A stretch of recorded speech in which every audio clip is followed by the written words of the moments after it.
Première chronique ce matin, celle d'Hassane, e-administration. On va parler d'économie ce matin avec toi. Ah non, c'est plutôt le sujet de Khady qui est l'économie. Hassane, ce matin, on parle de quoi? Du numérique. Bien sûr, bien évidemment, mais encore. Alors, je vous amène aujourd'hui visiter un nouveau marché qui est très moderne à Diamniadio. Il n'y a pas que le terre, il n'y a pas que le stade à Diamniadio, il y a aussi un marché qu'on appelle le marché international des gros porteurs de Diamniadio et qui est géré par une société qui s'appelle CEMIC, Société d'exploitation du marché international des gros porteurs de Diamniadio.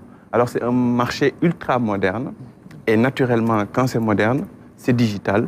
Donc ce marché a fait appel à Sénégal Numérique pour l'accompagner dans sa digitalisation. Le directeur général de Sénégal Numérique a effectué une visite sur place en faisant le tour des installations avec également une forte délégation. Et c'était vraiment pour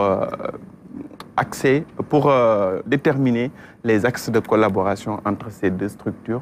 Et c'est dans ce cadre que je vous laisse écouter d'abord le directeur général de la CEMIC SA et le directeur général de Sénégal Numérique SA.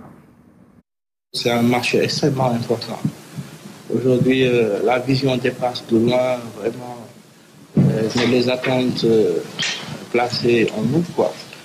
Donc, aujourd'hui, ce qu'on a envie de faire, c'est faire de ce marché-là un marché qui sera digital, un marché qui sera sécurisé en termes de gestion de données, etc. On compte sur votre expérience, votre expertise et votre vision claire qui est assujettie à celle du président pour nous accompagner à faire de ce marché un marché de référence. Moi, je dis toujours aux gens, on doit tous, dans les directions de travail, à être numéro 1, parce que le président, il a envie d'être numéro 1. Il est temps que nous, la nouvelle génération, qu'on refuse le sous-développement. Comme nos aïeux, ils ont eu à refuser l'esclavage. Le développement d'un peuple, c'est pas comme une télécommande qu'on actionne quand on veut tomber. Le développement, c'est un long processus. Il demande beaucoup de sacrifices, d'engagement, de loyauté, de discipline, de culture du travail.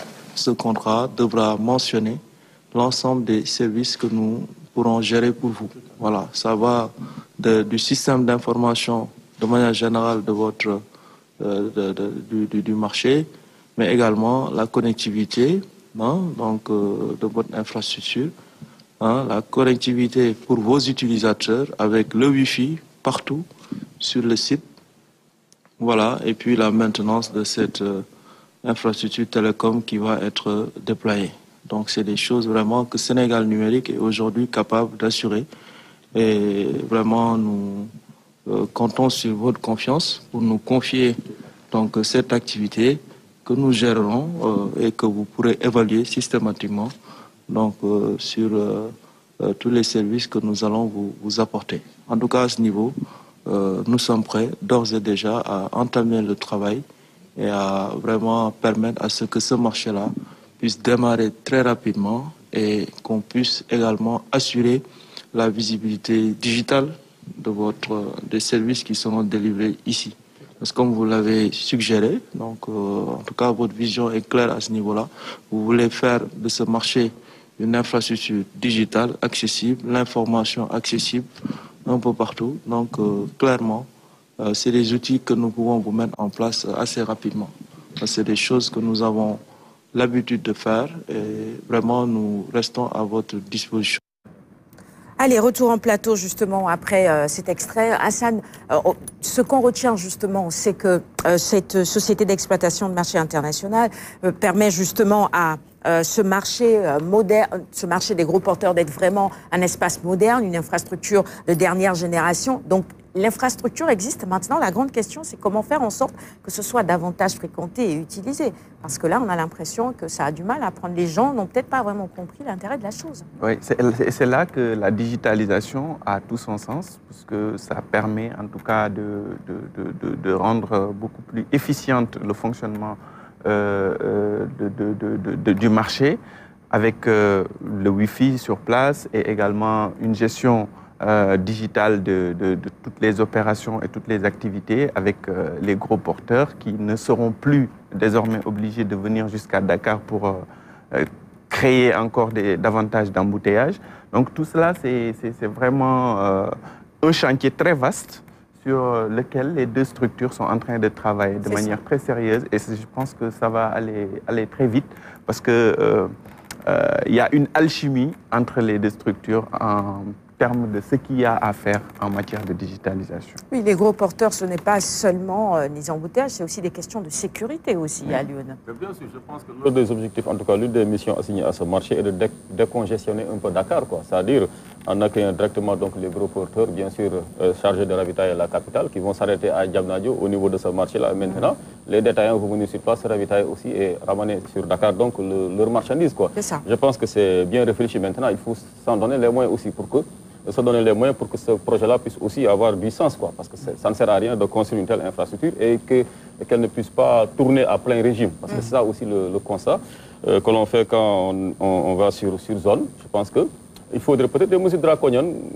consistant à imposer directement aux conteneurs, en tout cas à ces gros porteurs, de s'arrêter obligatoirement à Diamniadio au niveau de ce marché pour y décharger leurs marchandises. Et maintenant, ce serait à leurs clients éventuels établis ici à Dakar sur les grands marchés de venir là-bas et puis de se ravitailler. Je pense que ça permettait vraiment de faire vivre cette infrastructure-là et puis qu'on puisse opérer un retour sur investissement. Parce que c'est extrêmement important, sinon ça va être un éléphant blanc.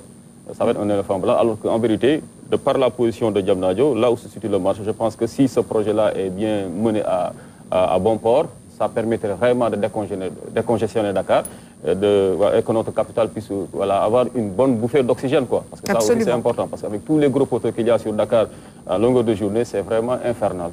Voilà.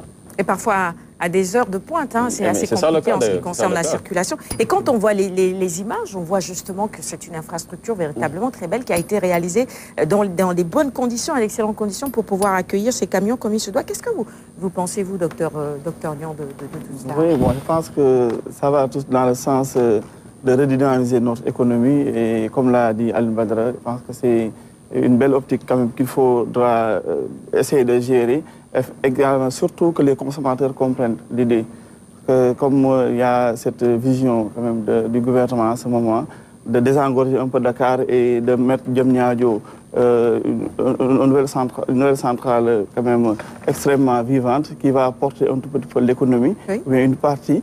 Donc je pense que ça va dans ce sens. Et c'est un projet qu'il faut accompagner et qu'il faudra également essayer de voir avec les différents acteurs et les partenaires dans quelle mesure vraiment faire de telle sorte que cette infrastructure servira et répondra effectivement à ses principales missions. Alioune disait qu'il faut contraindre les gens. Est-ce qu'on ne doit pas en arriver là, Hassan?